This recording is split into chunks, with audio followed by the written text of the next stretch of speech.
Vedare tinokuchingamidzai zvekare kune chimwe chirongwa pano paZim Facebook Secrets and Confessions. Tadzoka zvekare nemamwe mamessages. Regedzai tibva tapinda mumamessages edu atadzoka takakubatirai.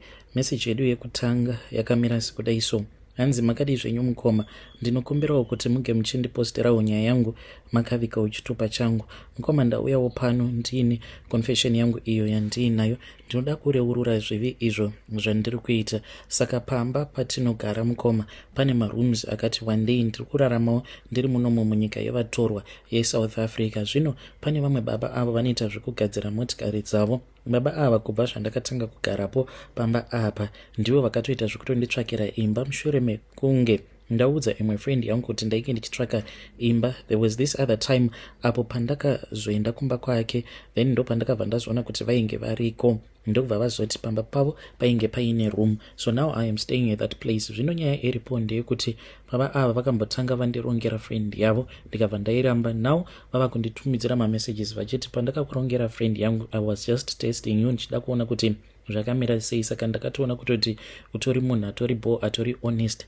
Mukoma, ndichitaura nemi kudai so muaccount yangu mutori nemari iyo yavakabva kudhiposita. Vakangonditi mari iyi ibate because handisi kuda kuti mukadzi wangu anga achiziva kuti ndine mari yakawanda kudaro yandiinayo, because iye anenge achida kuzoishandisa. Mari yandiri kutaura nayo mukoma nashi, dzimwe nguva ndotonzwa hana yangu ichirova. Ipapa mwedzi uchinopera ndotovaudza kuti iyi weduwe chiburitsai mari yenyu, nekuti vakaita zvekundiisira muaccount yangu yemukuru, in which mukuru haikwanisa kuchengeta mari yakawanda. Saka mari yavakandiisira irimo muaccount mangu inokwana iyo kuita 23,000 mukoma. Handisati ndatomboibata kana kuishandisa, saka I'm just waiting. Apa futi vavakonditi vanondida, so I really do not know kuti ndoita sei. Please ndibatsireiwo. Apa kwacho kwandinoshanda ndotongoshandirawo mamwe maIndian mukoma nashi. Apa mari iyo yavanondipa mukoma haitombotengi kana chii zvayo. I am always broke and I am always stuck. Hey, vedare ndo message iyo yandakatumidzirwa ichibva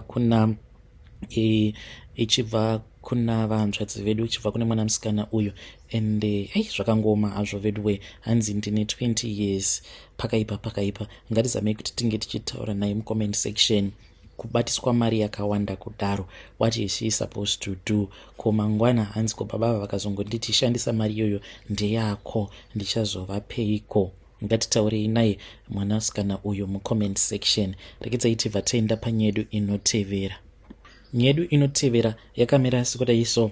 Hanzi ndinokumbirawo mukoma mundiverengerewo nyaya yangu. Kana paine anokwanisa kubatsira ndiye wamunopa nhamba dzangu chete. Ndiri mukadzi ane makore 52. Ndakaberekwa in a family of 8, 5 girls and 3 boys. But mukoma, upenyu hwangu hunondirwadza zvekuti ndinoti dai vasiri vabereki vangu pavasikana 5 tese hapana ari pamurume. Kungoroorwa 2 minutes zvatopera. Now dambudziko ravapo nderekuti tiri kupera kufa pasina kurwara. Tasara tiri 2. Last week mumwe akatofa, but vabereki havana musi wavanomboti ngatifambeiwo zvinoita dzimwe mhuri. Only what they want is kuvapa mari nezvavanoda. Hatisi pfambi, titori vakadzi bo uye tinoshanda, but kuti ukwanise kunge uchizomisa imba no hope to reach India. Mukoma, life is not easy. Handisi kutoziva kuti ndonyora ndichiti asi anonymous crying. Mukoma, ndatenda but could not type everything. I am heartbroken plus ndatova nekutya kuti now who is next. Hey, vedare ndo message iyo yandakatumidzirwa ichibva kuna vanzvadzi vedu. Please ndapota kana muriko ava vanozviti vanobatsira, uyaiwo kuinbox kwangu so that tinge tichiona kuti zvechokwadi munobatsira here. Please do come tione kuti vanzvadzi vedu ava vanokwanisa kubatsirikana here. Zvakangoma hazvo vedu akumana kunze uku kune vanhu vane utsinye. Do you still remember vanzvadzi vedu vai avo vaiti vakazotipa mafone numbers evamwe sekuru vainzi vanobatsira? So she then got attacked. Akomana anzi nerimwe zuva I was trying to get a chat so that ndige ndichinyatsokuverenga nyaya yavo, but machats acho akawandisa. Saka ivo vanga vachiti when she was returning back from work, she then got attacked by vana nyaupe ndokubva vatobaiwa nebanga paya. Hey, the wound that she had on her hair, and it was really terrible. Zvakangoma hazvo. Hanzi ndakatongoyamurwa ndikakwanisa kubvuta banga ravo vachida kundibaya. Apa hanzi vainge vachida motikari. Uye zvekare another update, kana kuri kunzi unogara kuma areas ekupolokwane, hanzi kune imwe motikari yanetsa. Motikari iyi hanzi inodrivwa nevamwe varume. It's either vanenge vari vatatu kana kuti vanenge vari 4. Varume ava hanzi mumwe wacho akaita mukobvu ari mutema. Let's hope kuti havasi vekuzimu. Saka polo yavo iyi hanzi ndeye white, uye zvekare it's a sedan, polo sedan. Zvakangoma hazvo vedu. Saka hanzi vanowanzokutaimira nomumwe uyo anditumidzira message, hanzi vanowanzokutaimira vakadzi avo vanoshanda kumayadhi. Zvezvo zvekuti unenge either waburuka bhazi kana kuti unenge waburuka kombi, paya paunenge wava kufamba, sezvo kumayadhi kusiri busy, apa unenge uine kafoni kako, zvimwe kuda unenge uine kamari kako, iwo paunonosangana nayo motikari iyaya, you won't even think kuti imotikari yembavha. Then hanzi vanobva vatokuti tipe foni, tipe mari, votokubuditsira futi paya. Saka pane vamwe vahanzvadzi avo vakati hanzi ndakapiwa mari yangu, ndinotambira mari yangu fortnight. Saka ndakati ndapiwa mari mangwana acho makuseni ndainge ndine zvandainge ndichida kutengesa. Saka munhu wacho akanditi anouya nazvo kubasa. Ndipo apo pandakabva ndazotakura mari, ndakatakura mari yose mukoma, because order iyi yandainge ndichida yainge yakawanda. Ndipo apo pandakazosangana nayo motikari iyaya. Saka vakamira vachiita sekunge vainge vachida kundibvunza madirections, iniwo ndichivapindura kudaro varume vaya. Ndipo umwe wacho paakazoburitsa futi akabva ati vainge vachida foni uye zvekare nemari. Vakandisecha so quickly vanhu vaya ndokubva vatiza. Mukadzi uyu iye ainge achiti anogara kunonzi kuseshewo makaremo mupolokwane. Hanzi ndakabirwa mari ndichienda kubasa kumayadhi kwandinoshanda. Zvakangoma hazvo vedu. So always make sure kuti you always stay safe. Kana kuri kunzi unenge uine mafoni ako maviri, kana uine imwe yaya inenge iri expensive, then imwe yacho isiri expensive yaya ndiyo yaunofamba nayo, sezvo yava festive season kudai. So let us share ma tips and tricks. Kunyange uri mbavha unokwanisa kuuya uchitiudzawo kuti ndeapi ma tricks amunoshandisa pakubira vanhu, so that tinokwanisawo kuzofamba takachenjera. Rekedza iti vataenda panyaya yedu inotevera. Nyaya yedu inotevera yakamira sekudai. Hanzi makadi zvenyu mukoma, ndinokumbirawo kuti munge muchizondiposterawo nyaya yangu makaviga chitupa changu. Ndapinda pama 1. Inini nebhebhi rangu tiri kugarawo tiri munomo munyika yevatorwa. Zvino mukoma nashi takatanga kurongedza uye zvekare tichisevha mari yedu kubva pakatanga gore. Zvino zvakazoitika mukoma nashi ndezvekudai. Ndakabva ndachizotanga kudanana nefriend yake. It seems as if iye ainge akatotaimirawo mari kutaura kudai. Mukoma ndangosarwa nemari shoma.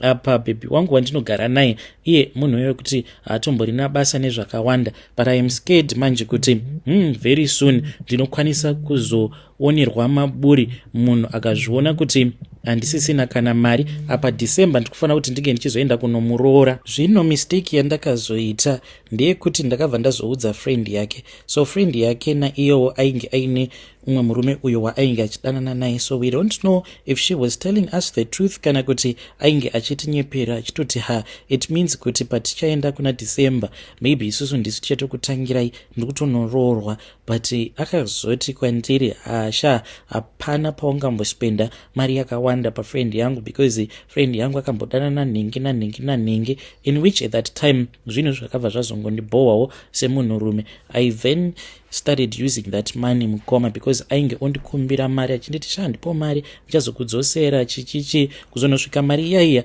yandakamupa yakazonosvika kuma 3000. Mushure mekunge mari iyi yazosvika kuma 3000 ndakazotanga kumubvunza manje ndikati shamari ndava kuda mari iyaiya, because mari iyi ndikufanira kuti ndige ndichizoireplace before she gets to find out kuti ndakakukweretesa mari. Saka akabva azonditi mari yako ndichazokupa.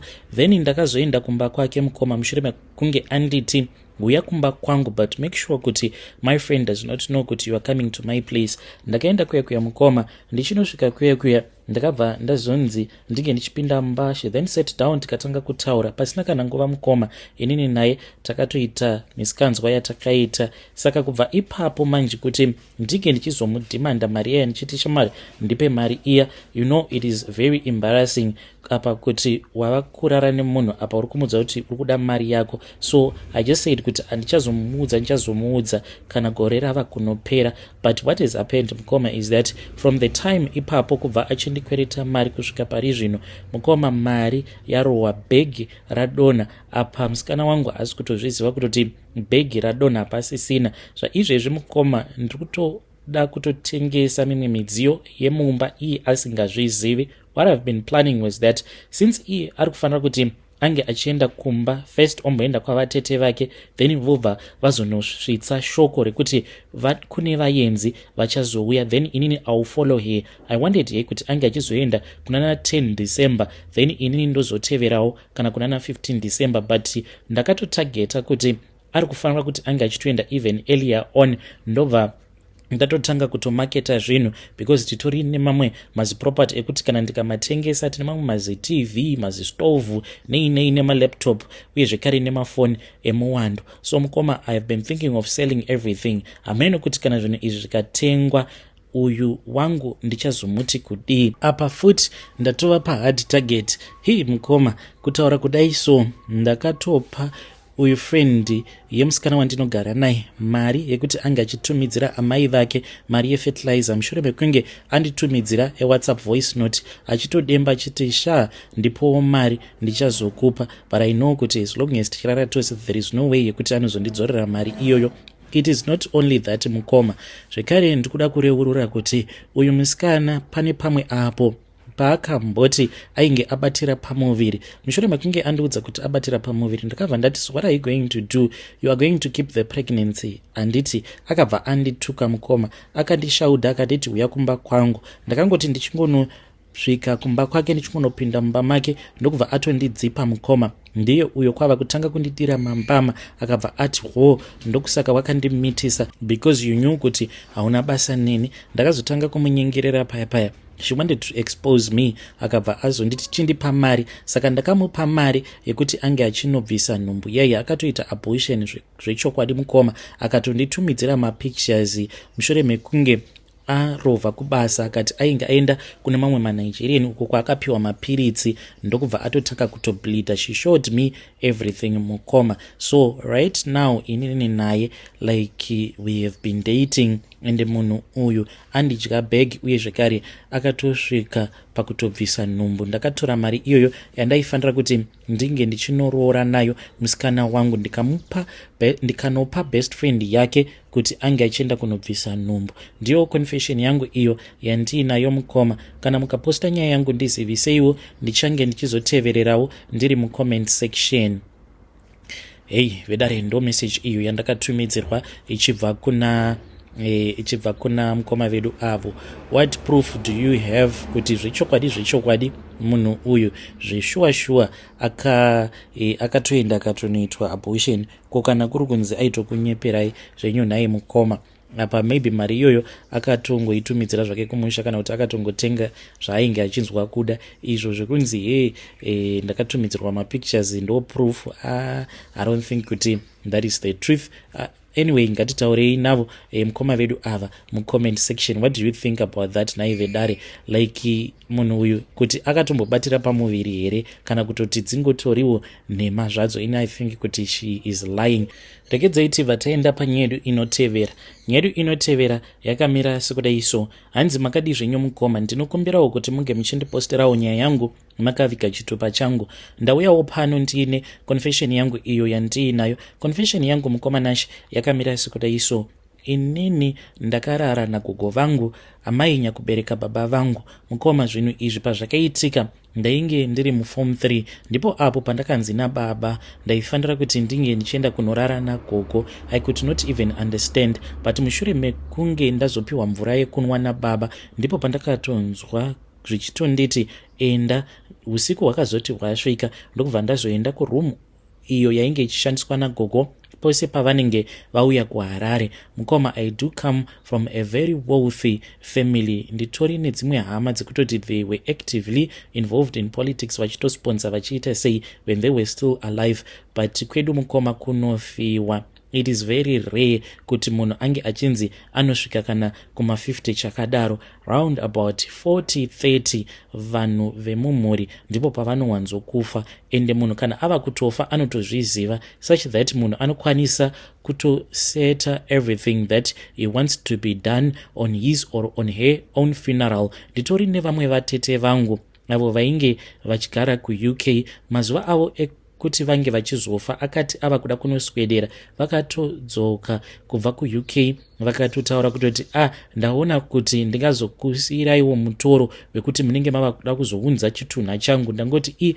zviri nani kuti ndinge ndichingodzoka kunyika yangu yechizvarirwo. Ndokubva vazotoshaika paya, vakatoenda nababa nedzimwe hama dzababa vakatonosarudza coffin ravainge vachida. Even though my family, they are very big donors to this other very popular Pentecostal church, but vanhu havatombozvizivi kuti isusu mari dzedu hadzisi mari dzakachena, but imari dzeurombwa. Zvichitaurwa izvo zvinonzi sekuru ivowo hanzi vakauraya uyo ainge ari mufudzi wavo wemombe, vakatora maprivate parts ake ndiwo avainge vachishandisa pachigayo chavo, uye zvekare musoro vainge vakaucherera kubuchari kwavo. Ndokutotanga kutoita mari kwavakaita. Saka kana tichinzi tiri kuomberera midzimu, tinenge tichitoomberera kwazviri zvikwambo izvi. Tinotozvitengera machira kutozvibikira madoro, but tinowanzo kuzviita zvinhu izvi tiri kunzvimbo yakavanzika. Tine rimwe ploti redu kunongogarawo vamwewo vaiva vekuti vanopedzisira vava kuita sekunge vasina kukwana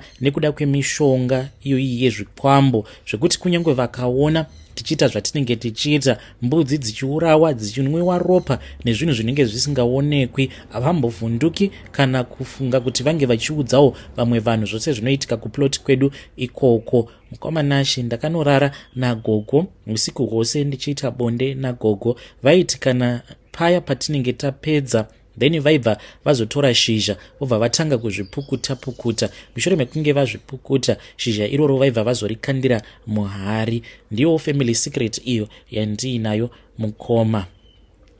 Vedare ndo message iyo yandakatumidzirwa ichibva kuna Mukoma vedu avo. Zvakangoma hazvo vedu we. Strange things indeed, they do happen in this world. Yo.